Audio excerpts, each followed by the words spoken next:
Pro Talk is being hosted on unceded Indigenous lands. The Ga-Nyanghaga Nation is recognized as the custodians of the lands and waters on which I live today. Jage, Montreal, is historically known as a gathering place for many First Nations. Today it is home to a diverse population of Indigenous and other peoples. We respect the continued connections with the past, present, and future in our ongoing relationships with Indigenous and other peoples within the Montreal community. I'm Stacy Clark. Welcome.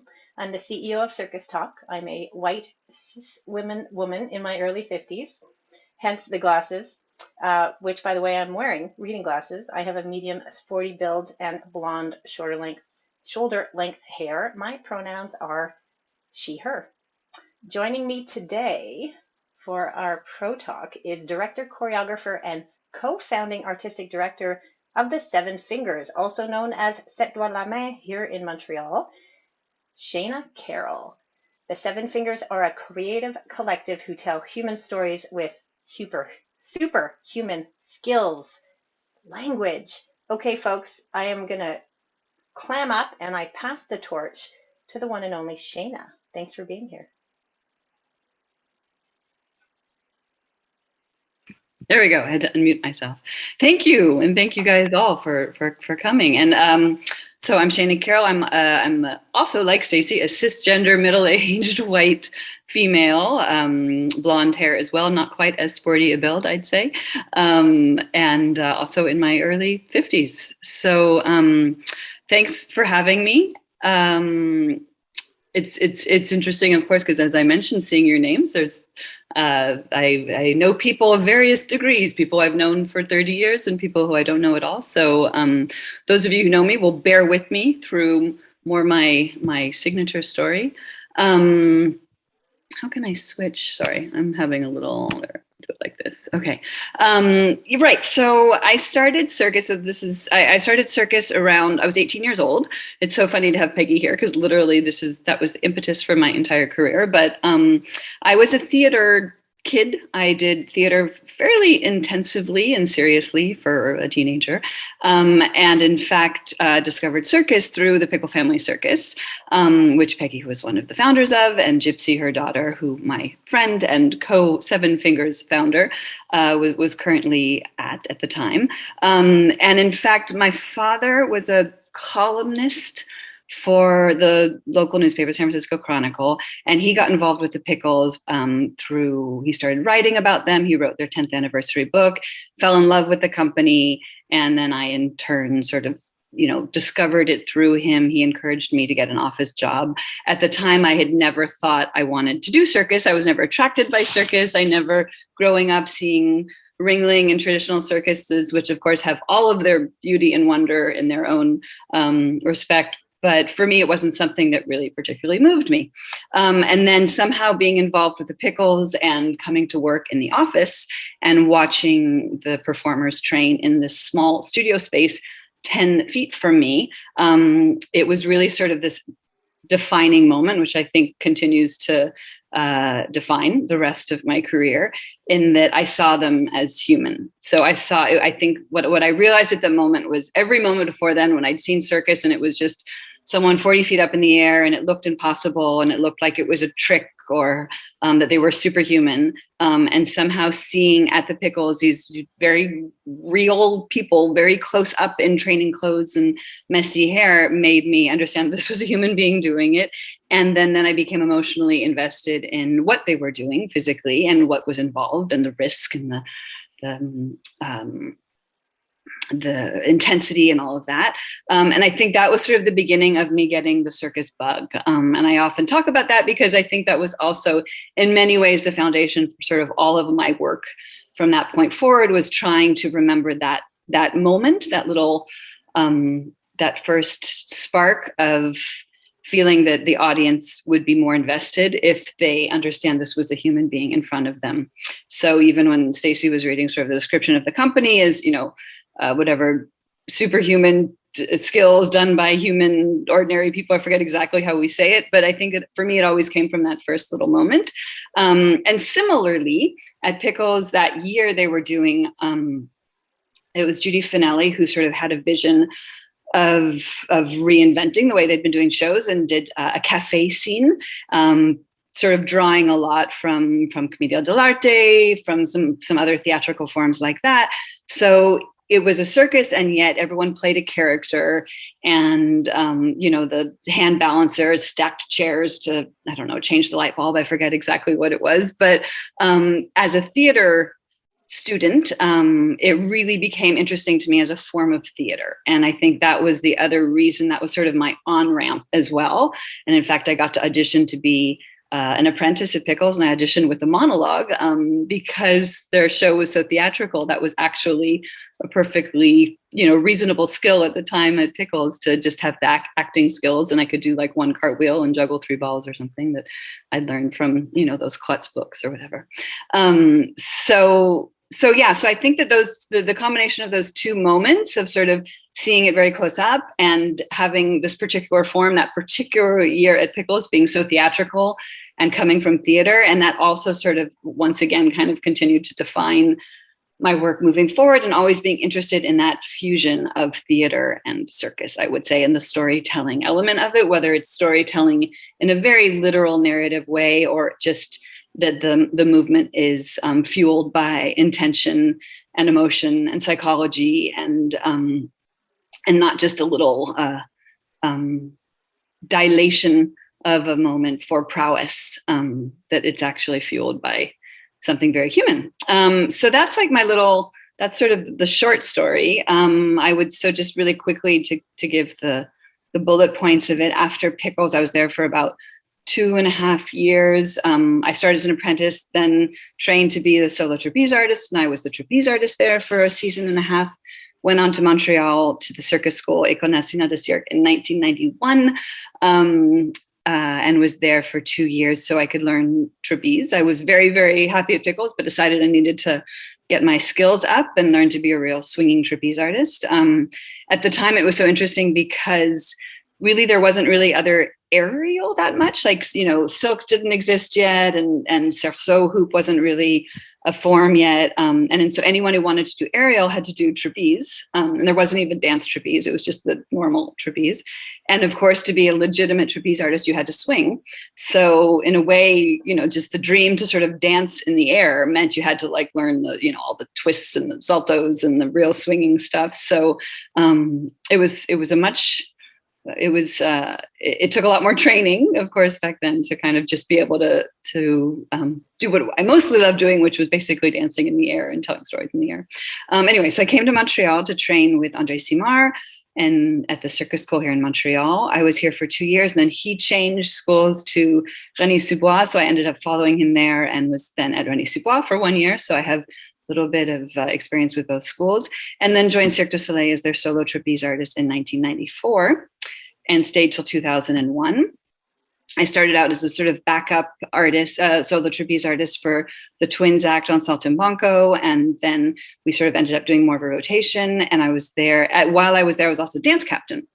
So as dance captain, it was a lot of fun because I actually got to work on incoming acts and do all of the sort of maintenance work on the choreography and the quality of the show. And as I was there and as I was working as dance captain, realized how much, in fact, my passion was sort of evolving to choreographing and creating and not just performing one act every day, and how much I wanted to actually work with other people and other bodies and other skills and create myself. So in 2001, when I left Cirque du Soleil, I decided with 6 other friends to start my own company. And we all had our own sort of reasons and trajectories to get to that same point, but we had similar visions and needs and desires. And among them was the fact, like I said, I realized for me, I really wanted to be a choreographer and director. And that wasn't a step you could just take, I don't know, within Cyric, say, okay, now I know I've been a trapeze artist, but now can you hire me as your director? And I think we also, all of us still wanted to be on stage. So it sort of seemed like really the only way to do that was to make our own thing. So that's part of it. And then also, I think there was a certain style and a certain vision and way we wanted to do circus that didn't exist yet. And I think more than wanting to actually run a company and do all the administrative unfun things, I think the main thing was we wanted a place to do that type of work that we were sort of envisioning. And yes, it was a lot of breaking down the fluff in a lot of ways. You know, I mean, what we were saying about trying to make it more and more human and more something that the audience could connect to connect with us as individuals, connect to a story, connect to a dramaturgy. But in addition to that, I think we also, I'm realizing now, wanted to create ensemble work, which I think was another thing that didn't quite exist so much at the time in 2001 when we, 2002, sorry, when we founded the company, 20 years this year. And as we were creating the show, you know, there were just 7 of us on stage. And of course, each of us had our own specialty, our own discipline. And yet the real creation was in creating these sort of group acts together and combining forms and making a sort of group acrobatic dance piece, which was at the time not really something that existed other than like the Bunky and Act and Kidam, which of course was, you know, just incredibly high level acro sport artists. So I think a lot of what we wanted to do, in addition to the style we were using and sort of breaking down, as I was saying, sort of the levels of production and doing something more raw and more unplugged. I think in addition to that, we wanted to create ensemble work, which also became a real hallmark of all of our shows moving forward. Yeah, and then so since it's been 20 years since founding the Fingers, and created many shows within the Fingers, created shows with various finger partners, whether Gypsy, my friend back from Pickles, or Seb, my husband. We've co-directed. I've also directed some on my own. And then also I continued for many years to work still at Cirque du Soleil, either doing choreography or acrobatic conception, or even then directing with Crystal, which was their Cirque's first ice show.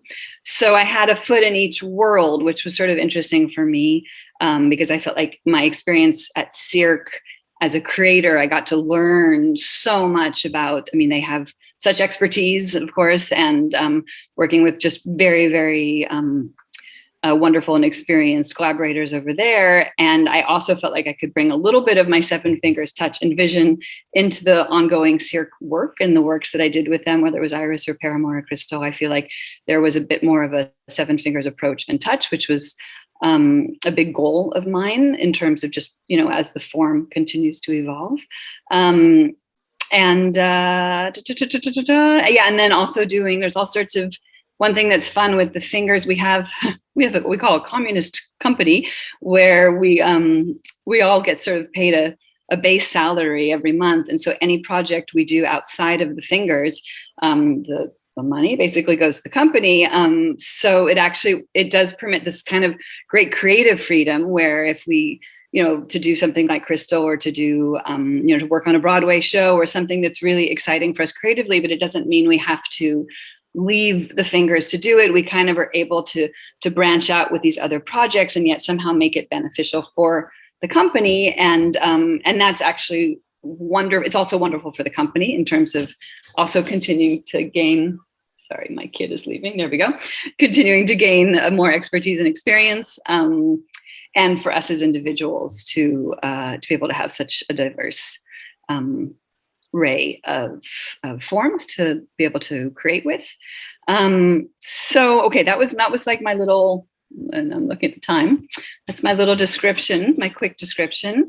Maybe I'll interject really quickly. I find that super interesting for those who are not in the know about the governance or the business model, this idea that the artistic and creative growth and development of the leads of the company trump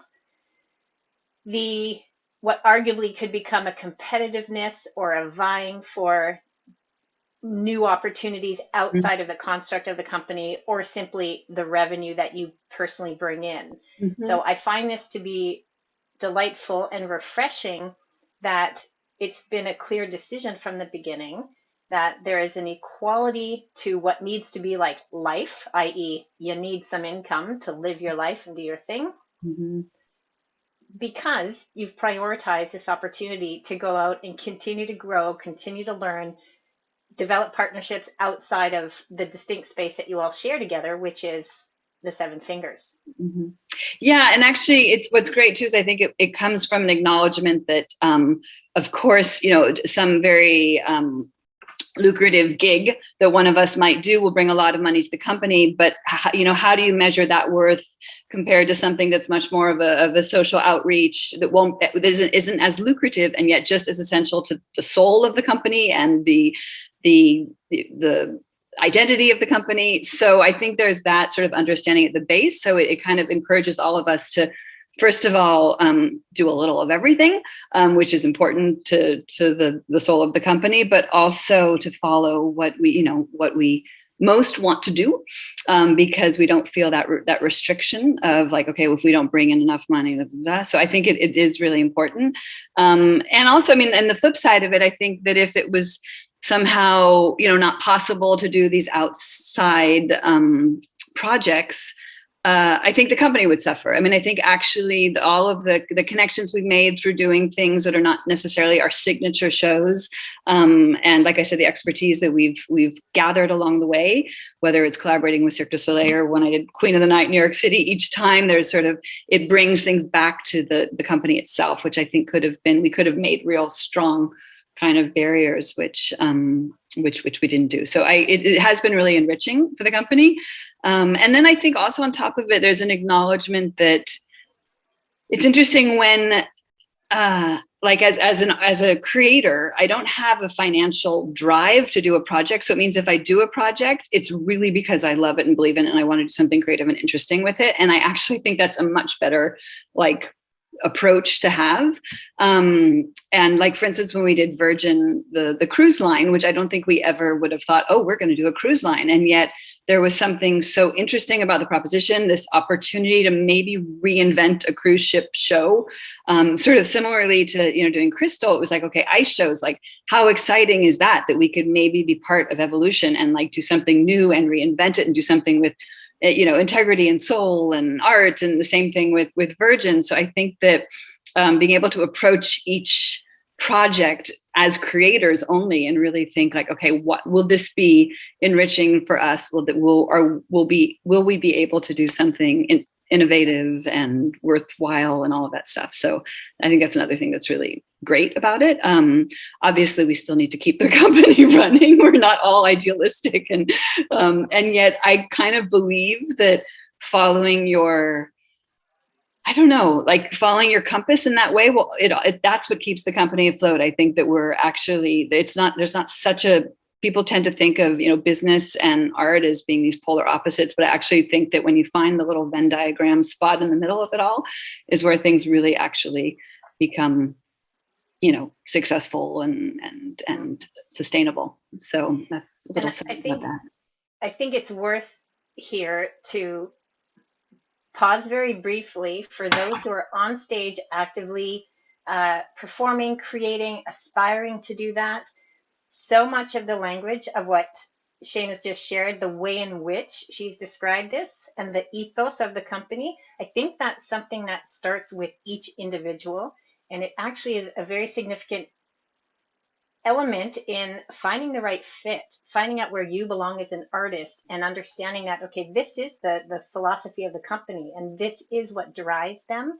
This is their blueprint. Mm-hmm. Do I share that? Can I contribute to that? Can I be part of this evolution of the circus arts? And can I be a contributor and an innovator? So just a little bookmark for each of you to be reminded as you go along your own artist pathway. Understanding what's underneath the surface of the final product that you see and probably deeply respect from a company is really important to be able to see yourself as part of it. Mm-hmm. And I would hope that when we get there in a few minutes, you have some questions that unearth some of that. So if you're not sure about what that means or what they're looking for from a very tangible point of view, you'll have your opportunity to ask those questions. We actually had, when I said Venn diagram, we actually had it up on the wall for a bit where we had one circle was, will this enrich, our souls, or, is this something true to, close to our hearts? The other circle was, does the world need this? Is this something pertinent right now in our times? The other circle was, will it make us money? And really we sort of put like the little intersection is like the sweet spot that we were kind of, but it was a great way to sort of gauge, usually you want at least two of those things. And yet, of course, if there's something very strong in one category, it's also a great impetus. But I think because for the most part, we see everything as kind of an opportunity to do something kind of creative and innovative and fun and different, that I don't know if we've almost ever said no to something. I mean, that's the other side of it, is that I think that it tends to be something that's really out on left field. It's like, oh, that's exciting. Maybe we could do something new. And then, of course, things that are more already within our wheelhouse, or one of our signature shows, we want to keep doing and keep creating because it's where we're most in our own essence. So that's sort of the flip side of it. Is I know one of the first pieces of advice I ever got in my career was never say no to work. And I kind of feel like we still go by that a bit, even as a larger company, just sort of seeing what the potential could be for each project. So I realize we're almost already at the halfway mark. Should I continue in terms of some? I have a couple questions for you, perhaps, Okay. and then we will definitely segue to leave lots of space for our participants. You mentioned earlier, and I think it's understood, that at the beginning of it all, the founding members were very much on stage. Mm-hmm. And eventually there was a transition off stage, making space for a new generation of talent, and subsequently probably a number of rounds of new generation of talent. Mm-hmm. Can you talk a little bit about what that was like, the first time that you needed to cast people that weren't yourselves? Yeah. So already, I mean, I just mentioned that each of the fingers, we sort of have a different relationship to how much we're still on stage, or at what point in our careers we knew it was, I think Gypsy and I particularly, already at the time of founding the company, we were sort of ready to transition to directing. We had already been directing even when when I was in high school, I was already directing plays. It was something that I knew direction I wanted to go, in Gypsy as well. So I think that for me, I can say that the first years of doing Loft, which was our first show, I felt so disconnected to what I was doing on stage, and much more connected to what I was creating for the other people in the show, like working on Fawn's Chains with her, or the hand-to-hand act, and that was where I felt already much more, it was my voice and more passionate. And then I had to, oh God, now I have to work on my own act, So that transition happened fairly early. And then I think there are others like Sam and Pat who are still on stage, actually. And I think they still feel very much that their voice in this world is as a performer. And of course, they both direct and do great works, but you can tell they still, in their 50s, are feeling that desire to express themselves physically, on stage, all of that. So it's really been a different arc for each of us. And our second show we ever did was Traces. And it really was, so the original team of Traces, there were 4 guys and a girl. And the 4 guys were Gypsy and I knew since they were children, very small children, because they were from San Francisco, from the circus school, where Master Lu Yi, the Chinese acrobatic coach, taught these kids from the time they were very young. And I was in the troupe in Pickles when these kids started training, saw them when they were 6 years old, and then as we'd returned to San Francisco over the years between contracts, would coach them, direct them. So then they came to the circus school. They lived in our house. We were continuing to sort of like mentor them and advise them even while they're at circus school. And they finished school. And suddenly we thought, well, wait a minute, if they're going to go off and, work and get jobs, it should be with us. It wasn't really a plan, like we're going to mold these guys so that we can do a show with them. But it just seemed a very natural next step. When they finally graduated, that we thought if anyone's going to do a show with them, it should probably be us. And it was the first time we did a show where we weren't on stage. So I think even then, in terms of the evolution of Seven Fingers, it wasn't so much like now the next step is we're going to hire performers and we're going to direct them. It was actually still very much inside the family, that it was these kids that we had grown up with, that we said, we're going to create a show for them. And that will be the second show of Seven Fingers. Eloise, who is acrobatic partners with one of the guys, became the fifth member of the show, and is still working with us to this day, 15 years later. So, but what was interesting is that from there, like for instance, when Traces went on to perform for 12 years or something, and we did many casts of it. And I remember when we first had to recast it, We thought, oh my God, this is impossible. We created this show for these guys, and it's like their personalities and their skills. And we put all of these skills in it because they played piano, they played basketball. And we had to figure out what was the essence of the show and the little nut at the center that was unchangeable, and what was all of the nucleus around it that, or the other way around. Anyway, that's changeable, and what we could adapt to each person's personality as they joined the show. And that sort of became, once again, another sort of hallmark of the company as we move forward, that we would create shows very much inspired by the artists we were working with, in addition to our own vision and convictions and all of that, try to find that little joining of the two. And then if we ever had to recast it, it was that trying to find what was the essence of the show and what was the part that we could evolve with the evolving casts. So it took us a while. I mean, I think you're sort of the direction we're going in, sort of talking about casting. It took us a while before we started casting in any conventional sense. I think that even our subsequent shows after Traces, we were teaching it at the circus school. There were a group of kids that we ended up working very closely with and thought, oh, this would be a great troupe for the next show. So in fact, it's hard. I can even speak just personally.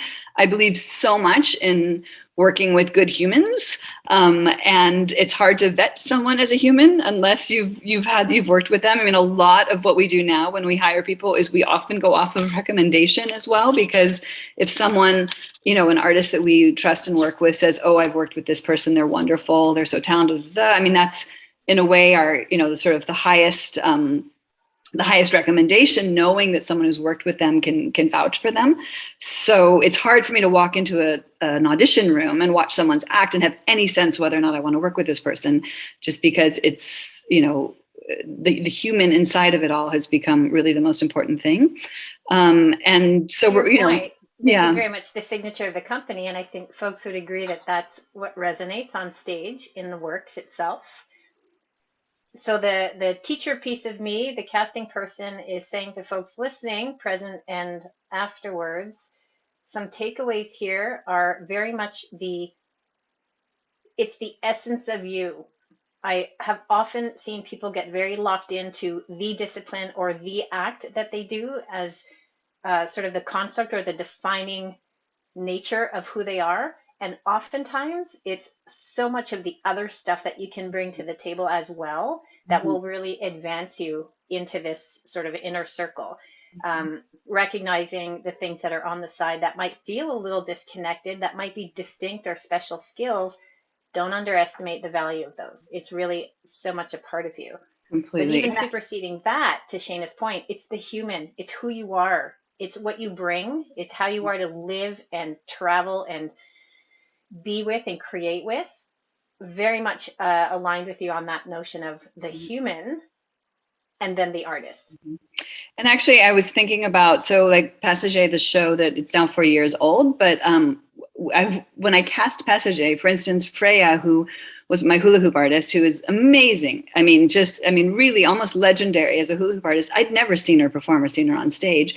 And I'm not even sure if anyone even necessarily recommended her. What happened was she wrote me a letter, just sort of talking about the types of shows she wanted to do, and we're looking at my work, whatever. And something about her letter was just so, first of all, it was so intelligent. It was so sort of heartfelt. And because of her letter, we did a Skype and talked to her, but she sent me a few videos, but I really hired her off of this heartfelt letter.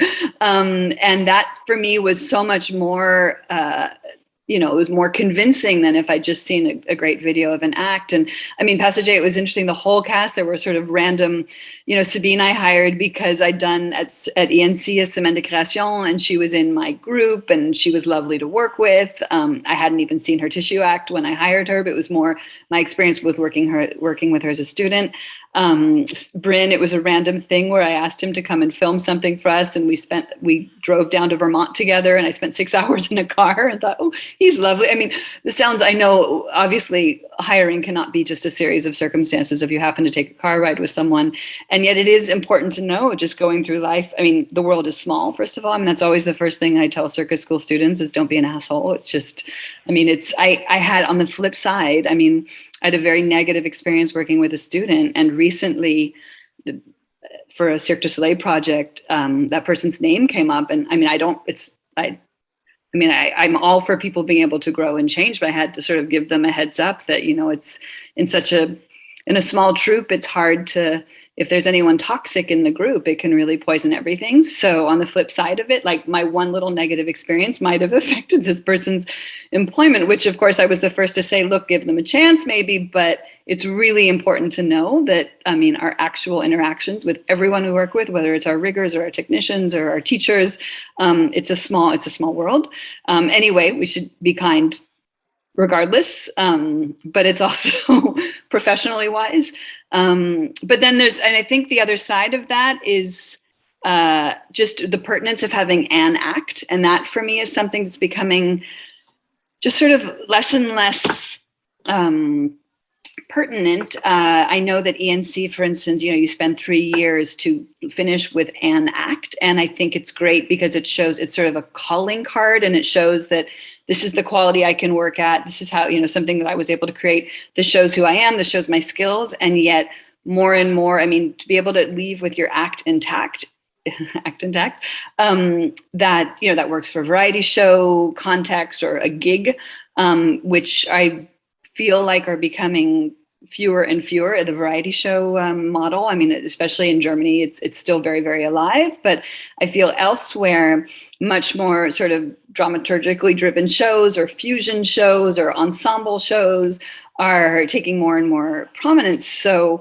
you know, it's really rare that someone's going to say, I want this act and I'm going to plop it in. Even at Cirque du Soleil, you know, they'll change it and adapt it for the story, for the mood, for a variety of reasons. So I always felt like, on the one hand, it's important people know that it's, yes, have an act so you can go out there in the world and sort of show what you've done and who you are. Understand that you might have to throw it all away and you have to be able to have that sense of, like, you know, grieve it from, you know, when you start a process already, because it's very difficult to work with someone who's just too attached to what they've done and they're not able to sort of serve the higher vision of the show or the concept. And then also, I mean, this is something I've mentioned, for us, it's really rare that we'd hire someone who has just one skill, partly because we do ensemble work. Like I was saying, there's a lot of ensemble acrobatics in every one of our pieces. And we have few people on stage. So it's also a mathematical question of, you know, if we hire someone who could only do dance trapeze, you know, that accounts for 5 minutes in the show. And then we have another 85 minutes we have to fill. So, so they're really, I mean, and when I say other skills, it's not necessarily like, okay, if you do tissue, you should also do Russier. But even if you know, can sing or play music, I mean, that's definitely on our side. I'm speaking completely casting wise, something we really, really, really look for, that it's sort of no longer really pertinent for us, someone to just have one excellent act and that's all we can do with them. Obviously, there are places in the world where that is still the case. But I always encourage everyone to not only acquire other skills, but showcase them. Like if you have social media or whatever, like make sure that that's a known thing, that you come with a multitude of skills. So yeah, and then sorry, should I open to questions? Well, I think it may be a good time because I think we're getting into some of the specifics. So let's start to tailor them to anything that might arise directly from our participatory audience.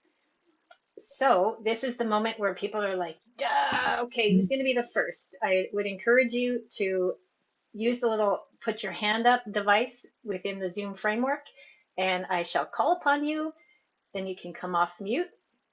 You can show us your image again, and let's start the conversation. Who will be our first taker? Martin, go for it, my friend. I want to jump exactly on that point we're talking about, being able to do different things and being flexible. And of course, you're going to be deadly attached to an act. What I'm wondering, though, what I've noticed in the last years in the industry in general, around the world, actually, I find that polished acts and mastering of a skill are fading away. And as an audience member, I'm a bit disappointed. I do not see, like, I feel like now people want to be really bland.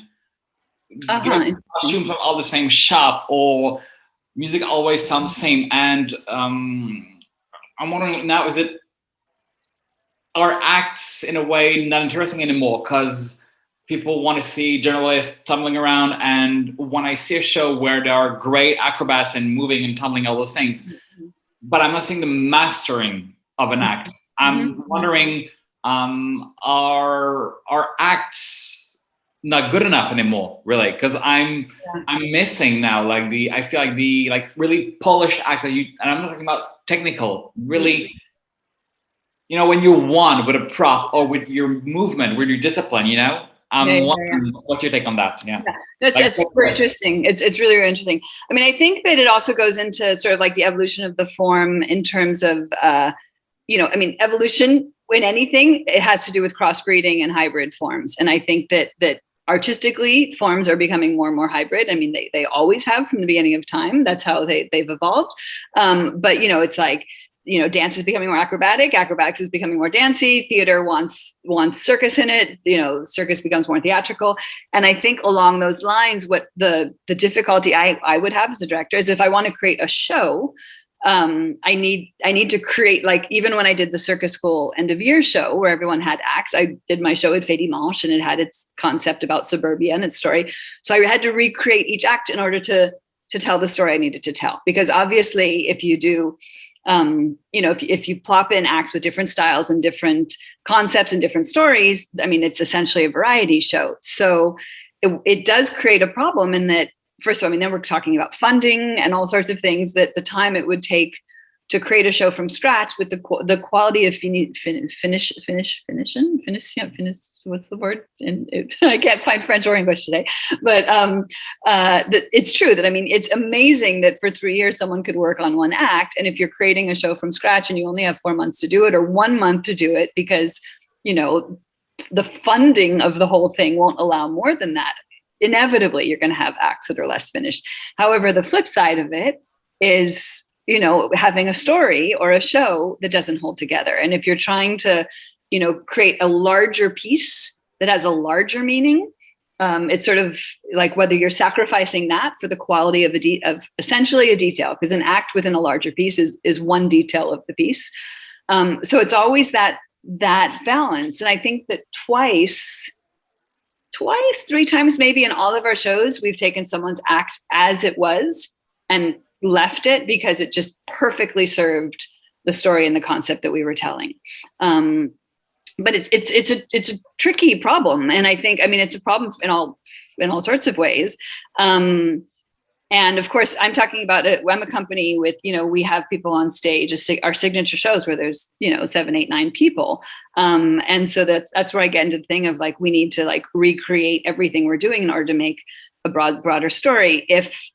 If it was a 90-person cast and I knew I could get just this one excellent act because it so purposely serves this moment in the story and I had a budget to, then that would, that could work. But of course, for a company of our size, we're sort of wanting to recreate it all like a troupe of dancers, like the way, or a repertory theater company, that every time you create a show, you want to make all of the elements work towards that one North Star of a concept. So it's tricky though. And I understand what you're saying. I think this is it's sort of one of those nice problems to have in a sense, because it suggests to me that the very diversity of types of work being created is a positive thing for the advancement of the art form in general. So it won't necessarily be sort of a perfectly harmonized upward trajectory in both cases. There might be a little sort of up and downs along the way. And if we're seeing a bit of a deficit in the overall mastery of individual acts, I suspect that will rebound the way things have always sort of rebounded, fashion included, but just the trends within the form. What I think we really want to lean into is the opportunity to find your place. So if you are that person who makes that type of work, find the place where you can bring it to the public. It may not be the right DNA match with a company like Seven Fingers, But that in turn opens up opportunity for people who are multi-skilled, who have this wider range of things that they bring to the table, if it's not necessarily sort of top 3 in the world of expertise on X apparatus. This is a beautiful ecology that's growing. Thank you, Martin, for kicking us off. Okay, let's keep going. Who else has something they want to bring to the table? Tanya. Tanya has her hand up. Pop their hand up. Oh, there we go. Sorry, you're up in my corner. Go for it, Tanya. That's okay. I was really curious because like I know about the model that you guys have where like all of the founders are paid a salary and then kind of have the freedom to take on other projects. And I think that's really amazing. I was interested because with that ethos, I'm curious if you guys have ever explored in the same way that Circa has salarying your artists that are in your core shows. Yeah. In order to try and give them some of that same stability. Like I know like funding is always an issue, but I was curious if that was something that you guys had pursued. Yeah. We explore it practically in every meeting. Right now, there's Circa has maybe a different subventional status than we do. Let me put it not in those terms. Where'd Tanya go? There she is. Okay. Sorry, I just took my hand down, so it moved me. Oh, it moved you around. So right now, yeah, it's something. It's first of all, it takes a minimum number of shows to maintain that because otherwise, it just becomes, obviously there's a cash flow issue at some point if if we don't have enough shows to maintain whatever would be the yearly salaries. It's something we talk about a lot. Right. It's funny. We were about to make the transition prior to COVID and then COVID hit. And then of course that became kind of ridiculous. And now we're living in a post-COVID world where, the theater landscape is just not the same right now. And it's like taking a long time for things to get back up on their feet, for people, for butts to get in seats again, for theaters to take risks. Theaters are in debt now and many theaters closed. They're scared about, taking risks in terms of reopening. So it's a very fragile landscape right now. So it's definitely not the moment to make that change. But it's something we've looked at. Right now, this is maybe an appeal to more of the arts funding involved. But that's not the type of grant. Grants are very specific to different needs. Like we'll get grants for the building, or we'll get grants. We used to get grants for tour, which now we don't have grants for touring. And because a touring show sort of is its own little ecosystem that pretty much pays for itself, if you know what I mean, per show. So obviously if we don't have that many bookings to sustain a year's salary, like yours, like a constant salary. So that's why it's right now a per show fee, then it pays for itself. So actually it's something we wanted to express more to the, more on a governmental level about the type of grants they give so that we can sustain performers. And just to be clear, like even for us, like what I was saying about the fingers, this is, again, it's like a cash flow thing, but if I were to be a freelancer, I would make easily 5 times the salary I make for the company, but because the rest goes to the company to help sustain all sorts of things that are not my own salary. So that system works because that's sort of, we're basically investing in our own company all the time, which is fine because we're shareholders. But I think where it turns into a situation when we're talking about other performers, where we also know people want freedom. So we don't want them to freelance and then give us their money. Because I think that's the point, is I think they want to be able to go and like have freedom in other projects. And like I said, that stability has to have a baseline of understanding that whatever money is being brought in by the people that we're hiring can pay that. Otherwise we're just losing money through the whole thing. So that's the situation. I'd say our grant money is about 10% of what our costs are in general. So I think that it's interesting to know, because I think there's a lot of other countries where that's not the case and they have a lot more sort of freedom in those types of decisions. So it's better than a lot of places in the United States, but it's still difficult to sort of figure out that math, if that makes sense. Yeah, no, absolutely. I was just curious because it is a very interesting model, and like as is Circus. And I was curious if that was something that you had looked into, or like if there would be a possibility in the future of like looking at like even like a basic living income that could then be counted against show pays, or like, because yeah, there, and it's super interesting because yeah, there are artists who would be happy to basically be salaried employees and then to be used at your discretion, and other people who would want freedom to pursue different projects. But yes, I was just curious where you guys were at with that, and if you'd ever looked into it. The last time we had the conversation, the artists that we had at the moment, there was maybe 2 out of the 9 that were interested in that. So it was sort of interesting because we were pushing for it and then realized that, oh no, actually many of the people we were talking about at that moment, that wasn't the model they wanted. So it was sort of, that's another side of it.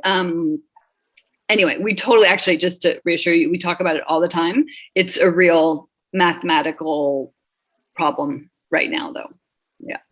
No, that makes total sense. It was really more just a curiosity model because, yeah, like you said, like company ethos and everything, and how does that then transfer over to how artists work with the company? Thank you so much for talking about it. And actually, I just want to say really fast, because I mean, for me, like back again, like when I was at Pickles, we just had a weekly salary all year long, whether you're rehearsing, whether you're doing shows, and it's something I really actually essentially believe in, that you have a troupe. But the other thing about that, and I think that's one thing, like with Circa and shows like that, is that because they use the same artist to make that work, they use the same artist for all of their activities. And the other problem we had in the past is that our shows, one thing we like about the identity of our shows is there's enough difference and variety in the type of projects we do, that if we were to use the same artist for every single project, then in fact we have a really, we create a much more sort of homogenic work that wasn't our goal. So that was the other flip side of it in the past, was that we would hire new people for different projects because we wanted different skills, we wanted different people, we wanted to work with different people. So that was the other flip side of it. Yeah. I think what's evident here is that there is not one size fits all, and there's not one copy and paste, which, if you reframe that, means there's a lot of opportunity. And so for those of you in the marketplace, have a voice. Like, knowing that 2 out of 9 were interested in that model, but at that moment 7 others weren't. These are things that companies actually want to know and need to understand so that they can address their business reality. So it's I think a good takeaway to be reminded that you're allowed to have opinions and ask questions and have curiosity to be able to bring a certain degree of transparency to this type of stuff. Oftentimes there's this weird vibe around the money stuff and the business operations and all the things that are not art. And I think we need to be cautious of that and let curiosity drive us so that conversations can really happen. And then change is a result of that. All right, show me a little hand in the graphic icon. There's one. Okay, so this is Lindsay. Hello. I hope that this is a clearly stated question. It's kind of like a big one. Basically, I'm wondering, when you're starting an organization, did you have like a backwards plan? Like, did you know that the Fingers were going to eventually hire someone on to take care of more the administrative and like planning organizational side of things? And do you feel like that's an important part of starting, or do you have any advice for someone that is trying to start up? Yeah. So we knew nothing when we started. I mean, we basically, the other thing it's important. So we all started, I mean, I was 31 when we started, but Isabel and Fong, who were younger, were like 26. But we all, regardless, had about 10 years at least of experience and work at Cirque du Soleil, and we all had savings because of it. So we invested a lot of our own money, and then we didn't pay ourselves for about 2-3 years. So I mean, that's the one thing. I mean, it depends on now. Luckily, there's all sorts of grants that are available that weren't back when we started, and it depends where you are in the world. And in France, it's a different situation. But definitely, that's the only reason we were able to do it, was because we invested the savings of having worked for 10 years. And also starting a company, it's incredibly painful, which we didn't know, like in terms of it, like completely consumes you, like having a kid. And there's so much unfun artistic work that you just can get really like you could just drown in. And I think that was the other thing that we hadn't quite anticipated. For us, we felt like we were like, you know, like Judy Garland and Mickey Rooney, like, we're going to do a show in the barn and our friend will do the lights. And, you know, it really felt like it was just, you know, the fun of creating a show any way we could. We didn't know how to budget anything. And really, it was like little by little by little, like one thing at a time. Like one person came on who, luckily, again, because we'd worked at Cirque for 10 years, we had so many friends who cared about us, who were our old stage managers, our old technical directors, who our old riggers, who would come in, and in the beginning they'd help for free. They would, you know, say, okay, I'm going to, you know, do this paperwork for you. We had Gilles St. Croix's accountant come and do our taxes for free. Because I mean, and I think also the fact there weren't many companies like us, so it was really kind of rare that we were sort of the kids of Cirque du Soleil doing our own thing. I mean, all of them, Guy and Gilles and Danielle Gauthier, who was the original founder as well, they were so supportive and helpful. We actually trained at Cirque Studios. I mean, it's crazy to think about that now, Stacy, considering everything, but like they let us train there for free and use physio, and like we were just like hanging around Cirque for 2 years or something, where that was where we trained. We even like, we did auditions there for our own shows, where they like just let us have the studios and they let us do creation. And it was really a whole different vibe back then. So first of all, we're super lucky and grateful for that. But I think also this goes back to like what it means to like, you know, just not be an asshole. Like, I think unintentionally, the fact that during our 10 years of careers, the people we worked with liked us, like that was a huge part of what enabled us to, you know, move forward. So then, yeah, like little by little, we realized like, no, actually, I mean, in the beginning, we did all the grant proposals ourselves, all of the, oh my God, like I said, the paperwork, I mean, everything we did on our own, and it was practically killing us. And we realized that after the first year. I remember we did our show, and I spent the entire next month, the month of August, doing thank you notes. Like just thank you notes. It was so crazy, where I was like, it's like back in the day where I had to send them all in the mail, and I was printing them out and cutting each one by hand. And like, anyway, so we, you know, it started out where we hired a technical director who told us we needed road cases. And then because we needed something like, I forget what it was, $60,000 for road cases, we found, you know, it was a friend of Isabel's who is now our CEO, Nasib, who was someone, you know, wealthy enough and who liked the arts to say, hey, I'll lend you $60,000. But I mean, there was a lot of angels along the way. I'm not sure if I answered your question, but we were figuring things out as we went along, basically. That's the reality of it. And now actually there are more, not only are there more resources, but there are more people who have done it and can, you know, help others out along the way. But I actually just want to say, I don't recommend starting a company unless you really want. It's like I said, it's like having a kid, like unless you want to just devote your life to it. And it becomes, you lose yourself in the non-artistic very quickly. And yet it's hard because it's also the only way to have like ultimate kind of creative freedom. And so it's like this sort of, you know, it's also not fun working for other people in some way. So it is a bit of a catch-22. But I'll be super honest, there are days I'm not sure I made the right choice. I mean, like, it's really a lot. So no one else is laughing. I am laugh because it's true. I'm crying now. I'm hearing tenacity.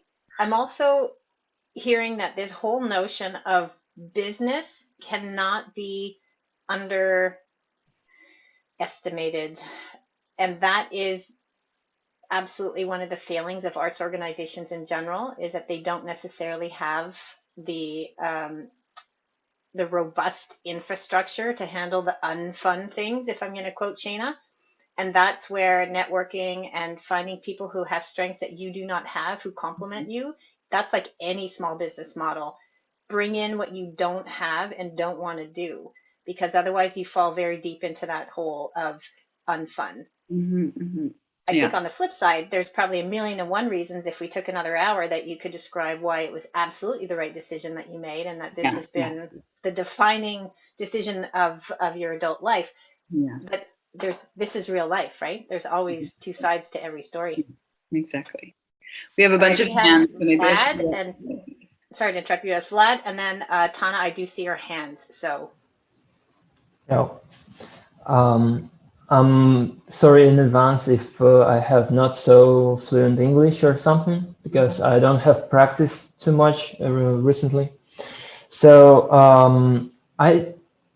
I hope my question is pretty clear, but also like very straight probably. I'm now situated in Belarus, and you might know that it's not the best country I can be right now. And I want sincerely, I want to find some job abroad. And is it like maybe you can, like, first of all, for sure, I want to know if it's possible to try to go to straight to Seven Fingers or something, like, because it's interesting for me personally, not because of my situation or something, but because of me as artist. I'm searching for a place, first of all, that is kind that value artistic artists, not just from the side of skills and acts, like you said previously, but from the side of attitude, presence, and maybe even some dramatical skills, or like actor skills or dance skills, and feeling and so on. So I'm really searching for places like this, and for theaters who share not just skills, but their passion, their who share love and faith with the audience. So I want to ask probably about Seven Fingers in particular, and maybe you can share some more places and theaters that probably I don't know because I don't know this circus industry too good. So yeah, probably you have something like this. Do you want to write me personally? Because maybe we can exchange through Facebook or an email or anything. I can put my email in the chat right now, because I feel like first of all, I'd like to give it some thought and know more about what you do. And then it'll be easier for me to send you if there's other links or whatever. I just put my email in the chat.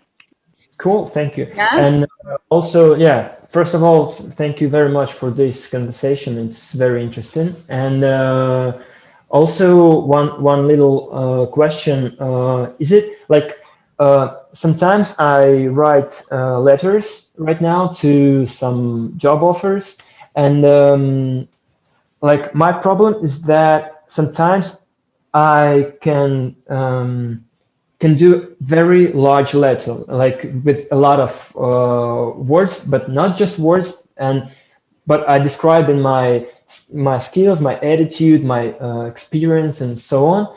And like, is it okay, or it's better to have like short list? But like, how you see this? I don't know.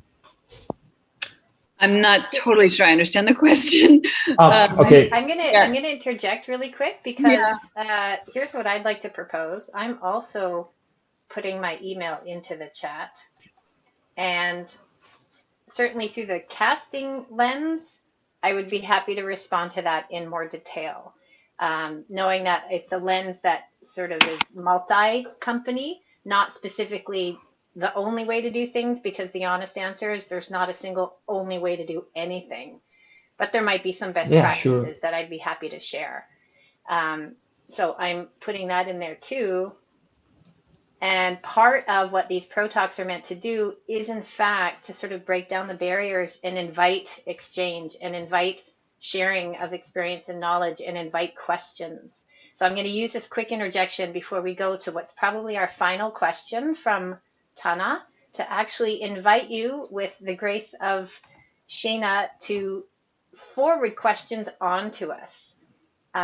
Because what we are quite happy to do is provide some answers and share that with all of you. Certainly there's so much crossover often in what somebody has on their mind that we're really delighted to take a moment and just give you some response to a question that we don't have time to answer, or that you haven't yet had time to formulate. So this is part of what a pro talk is. It's meant to network. It's meant to connect the dots and strip away the veil of things working in their own little insular way, hoping that we can actually grow our collective ecosystem of circus arts. All right, Tana. Okay. I wanted to ask quickly, I know we're sort of out of time, touching on what you were talking about as far as like running a company and all of the administrative tasks that come with that, and how it's like having a child. And I was wondering if you or your team had sort of brushes with burnout over the years, and what has maybe worked for you and what hasn't worked for you, and just like I wanted to know a little bit about your experience with that, because I feel like that is not only likely but common with this type of work. Yeah. I mean, yeah, I think for the most part, as long as we're creatively stimulated, that's the antidote, really. And I think that what's hard especially is that, you know, people who are, you know, you're artistic, so you get into an artistic line of work and you end up in an administrative line of work, and that just can kind of kill you. So I think that the antidote is very quickly to remind yourself what line of work you're in and to just go into a studio. And I know that I say this over and over again, that like, I still have fun. Like I still have fun doing, like at the source of what we do is an immense amount of pleasure. And if you think about any one of us, when we first started doing whatever we did, whether it was when we were 4 years old and jumping on a bed and doing backflips, like it started out with something that was immense pleasure. And I don't consider that a superficial word. Like I think that fun and pleasure is incredibly deep. And John Cleese said, you know, true creativity is indistinguishable from play. And anytime I doubt it, I need to go play. And just remind myself that that's what I'm doing. And the day I stop having fun, I'm going to stop. Like I always say that. So there's, first of all, just knowing that, heads up, if you stop having fun, maybe think about, you know, this, maybe you're no longer doing the thing you should be doing. But in the day-to-day choices of saying, I got to leave this room and this meeting and go into the studio and do the thing that I know is going to enrich me. And it's just that thing of the making sure you're not in deficit. There's enough coming in that's feeding you as it is coming out that you're feeding others. So I think that in answer to your question, I actually don't think we've run into too much burnout, because I think essentially we all stay creative. We all stay working creatively, and that keeps us happy. I mean, Peggy, I don't know, I guess Peggy's gone now, but I mean, that's an example of, you know, she was one of the founders of Pickles and became purely the executive director and did purely the office work after starting out as a performer, as a set designer, as a costume designer. And I mean, I'm speaking for her, but she burned out, you know, and because she ended up completely doing, and Gypsy has that as her own red flag because she watched her mom do it when Gypsy was also very good at managerial tasks, knows that if that goes overboard, you know, her soul won't be fed. So it's just a good reminder. I mean, all the time. And actually, and I even say that it could be even non-artistically, people can stop remembering that it's fun. I mean, it's Cirque. There's something, the pressure can be so high and the stakes are high and people have invested money, and it turns into something where, I mean, there's so many times I walked into a room and going like, okay, like, can we have a little bit of fun now? Like, you know, because, it's hard, you know, anytime you care about what you do, that care turns into stress. And like instantly I know for myself, I have to remind myself like of enthusiasm. Like I'm so fueled by enthusiasm and passion. And I know that when I pitch shows, I've been told that like, even if that can be inarticulate and I'm talking with my hands or whatever, I know that they respond to the fact that I care about what I'm saying and that's important. And I know that as a creator, I know that when I do my best work, when I'm just like laughing and having fun with people. And I don't mean, that sounds really trite, but even the deep, heavy work, even the stuff that's about death or about disease. I'm currently a cancer patient. I mean, it's really like but I still believe that like there is something genuinely joyful in what we do. So that is my advice. Which we will all heed because it is contagious, actually. And there's this, I had this thing flash in my head as you were as you were talking. I concur that fun can be misinterpreted as trite, but in fact, it's deeply profound in terms of how we're made up as humans. And I would encourage folks, if you're able to read the signals of impending burnout, or just understanding that you're not quite in the place of balance, that sort of in and out exchange that Shana was describing, it's time to Marie Kondo your life. You know, you need to be clear about what elements are in your life that they are bringing you fuel, and that in turn allows you to give it back. And that's how that cycle is so beautifully perpetuated. So pay attention to the signals and have fun. I know for me also, other people, like exchanging with others creatively, like obviously, like I was thinking more in the immediate with Seven Fingers. When I feel more on a burnout level, it's more because my work has become less creative, and then that's where. But I also know in the past, like when I was a trapeze artist, if ever I was too much in my own bubble, it would take collaborating with someone to get me out of that. So that's the flip side of it, is just, no man's an island.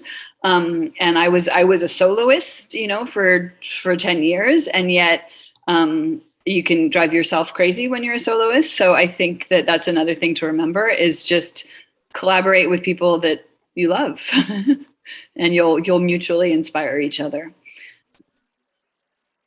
Quotable quotes. I think it's a perfect place to wrap, with the utmost respect for your time and everybody's time who's been here joining us, and a reminder that you have emails in the chat, and that is a pretty special invitation to connect, to make sure that you nurture your career the way that many of us further down that path want to nurture your career as well.